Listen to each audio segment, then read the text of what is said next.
Beyoncé est une figure imparfaite du féminisme. Et c'est pas du tout une critique de dire ça, c'est simplement considérer que voilà, Beyoncé, dans un morceau, se dit flawless, sans défaut. Et en réalité, ses failles apparentes, c'est aussi ce qui renforce son pouvoir d'identification.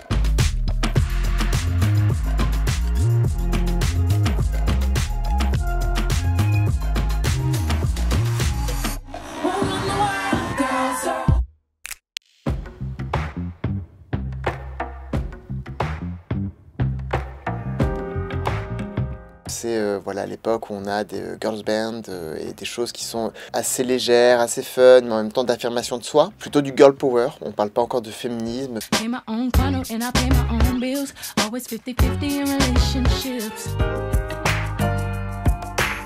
On est sur des modèles de féminité qui sont plutôt à l'époque des corps très minces, blancs, et Beyoncé et Destiny's Child plus généralement proposent d'autres types de corps.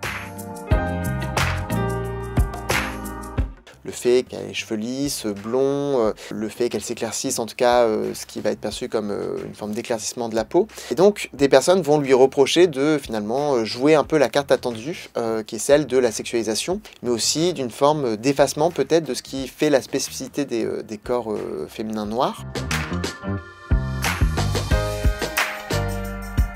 C'est finalement une femme de son époque, c'est une personne qui ressemble à beaucoup d'autres jeunes femmes noires et donc qui finalement est peut-être un peu tiraillée entre des injonctions contradictoires.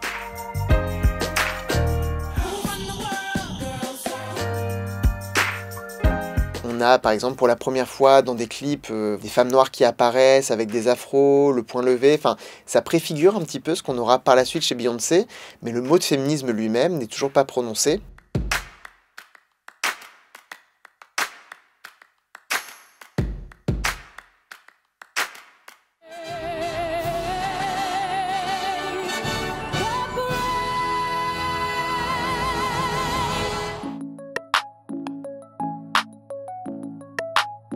But why do we teach girls to aspire to marriage and we don't teach boys the same?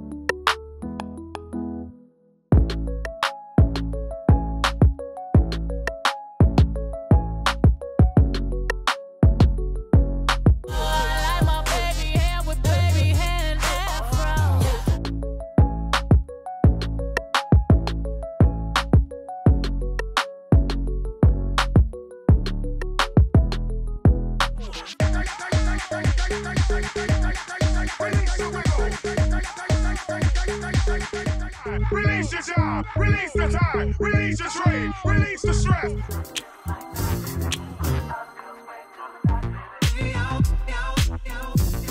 I'm number one, I'm the only one.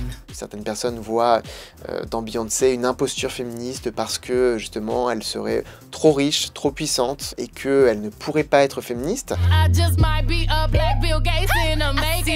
De l'autre, des personnes qui vont dire mais oui mais c'est aussi justement une femme noire qui parvient justement à se hisser tout en haut de la société. Il y a une Beyoncé un peu pour tout le monde, c'est ça l'idée aussi.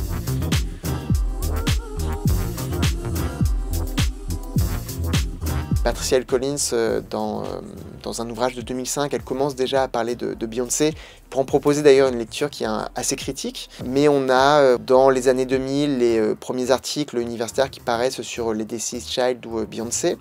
On a des cours qui vont également être proposés dans des universités aux États-Unis, plutôt vers la fin des années 2000, début des années 2010.